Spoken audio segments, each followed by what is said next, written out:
주님께서 여러분과 함께 마테오가 전한 거룩한 복음입니다. 주님 영광 받으소서.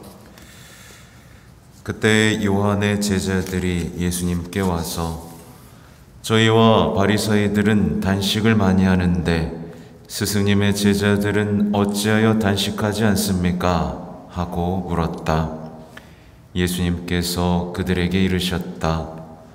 혼인잔치 손님들이 신랑과 함께 있는 동안에 슬퍼할 수야 없지 않으냐.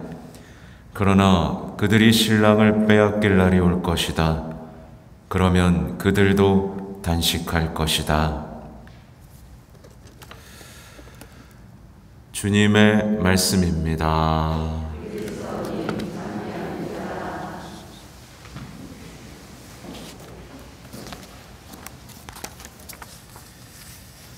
예수님, 강론을 하기 전에 고백을 해야 될 것 같네요. 뭐냐면 저는 이제 신학생 때부터 약간 그런 거 있잖아요. 고행하면 멋있어 보이잖아요. 그렇죠? 그래서 막 밤새워 기도도 하고 단식도 하고 이런 어떤 이미지가 있잖아요. 그죠? 그런 사람이 되고 싶었습니다. 근데 저는 한 끼만 굶어도 어지럽고요.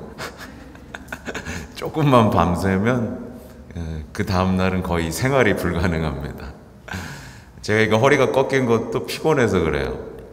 피곤해서 무리하면 허리가 꺾이거나 특히 부재 때는 밤새워 논문을 쓰다가 머리에 대상포진까지 왔습니다. 네, 그래서 저는 그러니까 제가 이게 고행을 하려고 하면 성모님이 말리시는 것 같아요. 야, 너는 그러지 말고 기도하고 열심히 내가 너에게 맡겨진 일을 해라 라고 말씀하시는 것만 같습니다. 그래서 과도한 고행, 그러니까 이냐시오 같은 경우도 과도함이 아니라 나에게 맞고 나를 성화시키는 것을 잘 찾아가는 것이 중요하다라고 했죠. 물론 그렇다고 해서 기도, 밤새서 하는 기도, 단식 이런 것의 가치가 없다는 얘기는 아닙니다. 그것은 정말 우리에게 영적인 무기가 되는 거죠. 우리도 이렇게 말할 수 있어야 돼요. 저희가 단식하는데 왜 도와주지 않으십니까? 이건 정말 단식을 해본 사람이 할 수 있는 거겠죠. 저 단식했는데 왜 그대로입니까? 왜 단식했는데 왜 주님 반응이 없습니까? 이 정도가 돼야 우리가 제대로 된 단식을 하기 위한 주님과의 어떤 대화가 시작되겠죠. 여러분에게도 그런 일이 있기를 바랍니다. 오늘 일독서에 보면 단식의 효과는 대단합니다. 대단하죠. 빛을 되찾을 수 있습니다. 우리 내면의 빛, 내면의 어둠이 걷히고 빛을 되찾을 수 있습니다. 이게 뭐냐면 결국 하나님과의 관계가 회복된다는 거죠. 그래서 밑에도 나오잖아요. 내가 부르짖으면 나 여기 있다 하겠다. 잃어버렸던 하나님과의 관계를 되찾게 하는 게 단식이고요. 상처가 곧바로 아물리라. 네, 인간관계에서 기대하고 실망하고 그랬던 상처들도 다 아물어버린다고 하죠. 어쨌든 오늘 우리는 단식의 의미에 대해서 조금 더 깊이 마주해야 되는데요. 사실은 단식은 대단히 중요합니다. 창세기에서부터 단식이 얼마나 중요한지가 나오는데, 왜냐하면 원죄는 어디서 왔죠? 원죄는 먹는 것에서 왔습니다. 맞죠? 먹는 것에서 왔어요. 그래서 성화된다는 건 굶는 것에서부터 시작된다고 생각하시면 되죠. 식탐이 유혹의 시작이었어요. 보기에 탐스러워 보였거든요. 그 죄가예요. 그죠? 식탐, 먹는 것, 이게 곧 죄의 시작이었던 겁니다. 그래서 단식은 유혹과 싸우고 유혹에 승리하는 첫걸음인 거예요. 그래서 단식이 안 되면 아무것도 안 되는 겁니다. 에사우가 식탐 때문에 뭐 팔아먹었죠? 축복 다 팔아먹었죠. 그죠? 네. 그래서 우리가 식탐과 싸우면 뭘 지킬 수 있다? 축복을 지킬 수 있다. 이겁니다. 그러니까 단식을 통해서 우리가 원죄를 통해서 잃어버린 게 뭐예요? 순종과 형제죠. 내 마음에 어떤 반항심이 커지고 사랑이 사라질 때 우리가 첫 번째로 해야 될 것은 단식인 거예요. 단식을 통해서 우리의 반항적인 성향, 폭력적인 성향을 잠재울 수 있는 겁니다. 예. 모세 때도 그랬어요. 모세 때 계약의 말씀을 받기 위해서 뭐 했어요? 모세가 단식했습니다. 네. 말씀을 받기 위해서 단식을 했고요. 이스라엘 백성의 죄를 용서받기 위해서 모세는 또 단식을 했습니다. 이스라엘 백성은 그래서 역사 속에서 이 회개의 기회, 다시 주님과 회복할 수 있는, 관계를 회복할 수 있는 이 기회를 놓치지 않기 위해서 옷을 찢고 단식을 했고요. 하나님께 그렇게 다시 가까이 나아가서 다시 주님을 생명으로 의탁하기 위해서 단식을 했습니다. 광야에서 만나를 먹으면서 단식의 의미를 배워갔던 거죠. 그렇죠? 네. 그러니까 곧 죄로부터 자신을 정화하고 악으로부터 해방되기 위해서 우리는 단식이라는 고통을 자발적으로 받아들입니다. 단식을 은총으로 받아들이는 거죠. 근데 오늘날에 어떻죠? 오늘날 많은 사람들이 먹는 것으로 삶의 의미를 찾습니다. 야, 다 먹고 살자고 하는 거 아니겠어? 이런 얘기를 하는 거죠. 온갖 TV에도요, 먹는 것 투성입니다. 뭘 먹을지 고민합니다. 요즘 아이들은 삼시세끼 다른 걸 먹습니다. 예, 부자 동네 가서 아이들 불러놓고 피자 시켜준다고 해요. 피자 시켜줄게 라고 해요. 그러면 어떤 현상이 벌어지는지 아세요? 조금 싼 피자 시켜주면 먹지도 않고요. 비싼 거 시켜줘도 나는 그 브랜드 안 먹어요 라고 안 먹습니다. 여러분의 자녀도 그런가요?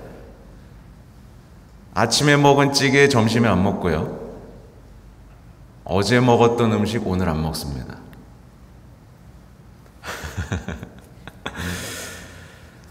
먹는 것으로 스트레스 풀고요. 먹는 것으로 영적인 허기짐과 아픔을 지우려고 합니다. 뭔가 크게 잘못된 거죠. 이게 바로 탐식이라는 죄입니다. 음식과의 관계를 잘못 이해한 거죠. 음식은 우리를 건강하게 하고 때론 행복하게 해주기도 하지만 음식을 통해서 스트레스를 해소한다. 이게 음식의 역할 맞습니까? 아니죠. 아니죠. 예. 관계가 뒤틀리는 겁니다. 음식과의 관계가 뒤틀리면 하나님과의 관계도 반드시 뒤틀리고 이웃과의 관계도 반드시 뒤틀립니다. 이게 식탐, 탐식을 칠제종의 첫 번째 자리에 두는 이유인 거예요. 그러나 단식을 하면 그때부터 자기 자신과 대면할 수 있게 됩니다. 사실은 왜 사람들이 술을 먹고 음식을 많이 먹죠? 자기의 고통과 대면하고 싶지 않아서 도망가기 위해서 그렇습니다. 하루의 고통을 잃어버리고 싶어서 그래요. 결국 나중에 병이 나죠. 육신도 병이 날 뿐만 아니라 마음도 영혼도 병이 나죠. 단식을 통해서 우리는 우리 자신과 대면해야 되고 영적인 전투를 시작해야 되는 겁니다. 대면하면 전투가 시작되는 거니까요. 대면하면 기도할 수밖에 없습니다. 단식하면 기도할 수밖에 없어요. 괴롭거든요. 음식으로 풀어야 되는데 기도할 수밖에 없는 겁니다. 하나님한테 매달릴 수밖에 없는 거예요. 그러면서 참된 단식, 드러나지 않는 단식, 얼마 전에 복음에 나왔죠. 그러면 이제 숨어 계신 하나님과 만나게 되는 겁니다. 숨어 있는 단식, 티내는 단식이 아니라 숨어 있는 단식을 하면 숨어 계신 하나님과 만날 수 있는 길이 열리게 되는 거죠. 근데 이제 아까 다시 식탐으로 돌아가면 배부른 사람들이 있어요. 늘 배부른 사람, 늘 배를 채우려는 사람, 늘 맛있는 것을 찾아다니는 사람 있습니다. 이런 사람들은요, 대부분 같은 길에 빠지게 됩니다. 더 큰 욕정을 채우기 위해서 살게 돼요. 욕망을 따라 살게 되는 거죠. 견디질 못합니다. 근데 그렇게 할수록 자기 자신에 대해서 점점 더 모르는 사람이 됩니다. 그냥 유행을 따라 사는 거예요. 좋다면 가고, 좋다면 먹고, 멋있으면 따라하고.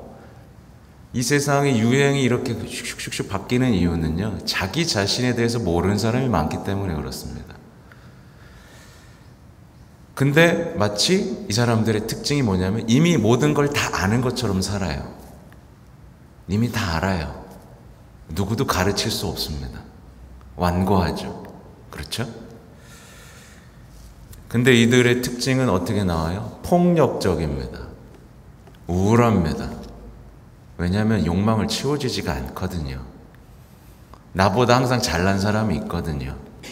폭력적이고 우울합니다. 특히 하느님을 잃어버렸기 때문에 모든 것을 잃어버린 사람으로서의 삶을 살게 되죠.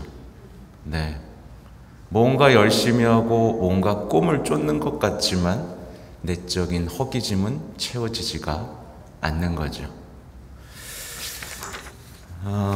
탐식은요, 아까 말씀드린 대로 7제정 중에서 첫 번째, 모든 욕정의 어머니라고 불립니다.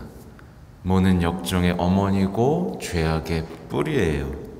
그래서 탐식을 하게 되면 반드시 이 7제종으로 이게 나아가게 되는데 음란함으로 나아가게 됩니다. 음란함. 그리고 사치, 허영, 분노, 슬픔, 이런 것들로 쭉 나아가게 되죠. 그게 이제 삶의 7제종으로 뿌리 내리게 되면 아무리 고해성사를 한다 한들 그 뿌리에서 자꾸만 새싹이 돋는 거예요. 그래서 어제 싸우는 법 알려드렸죠. 그래서 자신을 버리는 겁니다. 이렇게 원죄에 물들어 있고 7제종에 찌들어 있는 우리 자신을 버리지 않으면 우리는 죄에서 해방되거나 주님의 뒤를 따를 수 없는 사람이 돼버리거든요. 아무튼 오늘 복음을 보면 이제 예수님께서는 단식이 가지는 의미와 가치에 대해서 새로운 가르침을 주시는 거예요. 요한의 제자들은 단식을 많이는 하고 있었습니다. 그죠? 단식을 많이는 하고 있었는데 그 의미에 대해서 몰랐던 거예요. 그냥 좋다니까 하고만 있었던 겁니다. 말하자면 요즘 많은 신앙인들이 좋다니까 성체 모시고 있는 것과 다 비슷했습니다. 그죠? 좋다니까 뭔가를 다 합니다. 야, 이 기도 모임도 좋텐다. 뭐 레지오도 좋텐다. 모두 좋텐다. 좋아서 합니다만 그 의미에 대해서는 모르니까 넌 왜 레지오 안 하니? 뭐 이런 얘기를 하는 겁니다. 그렇죠? 아무튼 단식을 하면서 바리사이를 닮아가는 사람도 있습니다.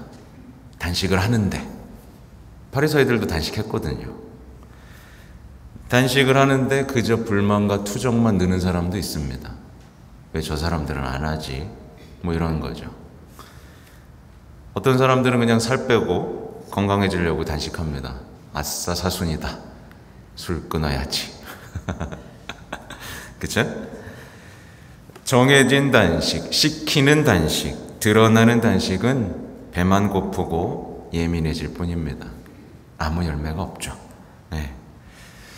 저는 이제 단식을 조금 쉽게 해드리고 싶어요. 단식을 할 때는요, 우리가 떠올려야 할 얼굴을 떠올려야 합니다. 어떤 얼굴일까요? 우선 단식을 하셨던 예수님의 얼굴입니다. 모든 것을 시작하기 전에 단식을 하셨죠. 광야에서 유혹과 싸우셨죠. 그죠? 예. 그 예수님의 얼굴을 떠올리면서 우린 단식을 해야 됩니다. 그리고 굶주려 죽어가는 이웃들의 얼굴을 떠올리면서 단식을 하면 됩니다. 그리고 무엇보다 성모님의 얼굴입니다. 예수님을 잃어버리고 시금전폐했던 성모님의 얼굴, 그리고 예수님이 십자가에 못 박혀 돌아가시고 난 뒤 그 슬픔 속에서 음식을 드실 수 없었던 성모님의 얼굴을 떠올린다면 우리의 단식은 의미를 되찾겠죠. 잃어버렸기 때문에 단식하는 겁니다. 그렇죠? 예. 여러분 마음속에 예수님 있어요? 없어요? 없으면 단식하는 겁니다. 되찾아야 되니까요. 우리 영혼에 예수님이 자꾸만 잃어버려지고 자꾸만 다른 것들이 자리 차고 있으면 단식을 통해서 되찾는 겁니다. 네. 먹는 걸로 외안하시면 안 돼요. 네. 근데 이제 이 2차 주애라고, 그죠? 성당 와서 맛집 찾아다니고 맛있는 디저트 먹으러 다니는, 이게 얼마나 우리의 영적 싸움과 반대되는 건지 아시겠죠? 네. 물론 가끔 이렇게 행복한 시간을 갖는 것은 괜찮습니다. 근데 우리가 무엇과 싸우고 있고 어디를 향하고 있는지에 대한 것들은 명확히 하셔야 되겠죠. 그러면 이제 반대도 있어요. 그럼 우리가 음식을 먹을 때는 어떻게 먹어야 되느냐? 음식을 먹을 때도 얼굴을 떠올리면 됩니다. 우선은 첫 번째, 우리에게 빵으로 오신 이 구유에 누워있던 아기 예수님의 얼굴입니다. 우리가 먹는 것으로 망가졌기 때문에 우리를 먹는 것으로 고쳐주시고 싶었던 아기 예수님의 얼굴이에요. 그리고 죄인들과 함께 식사를 하시던 그 예수님의 얼굴입니다. 떠올려 보세요. 죄인들과 음식을 드셨습니다. 어떤 얼굴이셨을까요? 또 마지막으로 또 하고 싶은, 떠올려야 되는 얼굴은 성체를 모시는 성모님의 얼굴입니다. 마무리하면 그렇습니다. 모든 그리스도인들은요, 단식, 음식을 거부하는 것으로 악마에게 승리하는 첫 단추를 끼웁니다. 그리고 성체를 모시는 것으로 하나님의 자녀가 되고 사랑으로 승리할 수 있는 사람이 됩니다. 아무튼 여기 계신 모든 분들이 먹는 것, 먹는 것에 대한 의미와 단식한다는 것의 의미가 그리스도 안에서 새롭게 되기를 바라겠습니다. 아멘.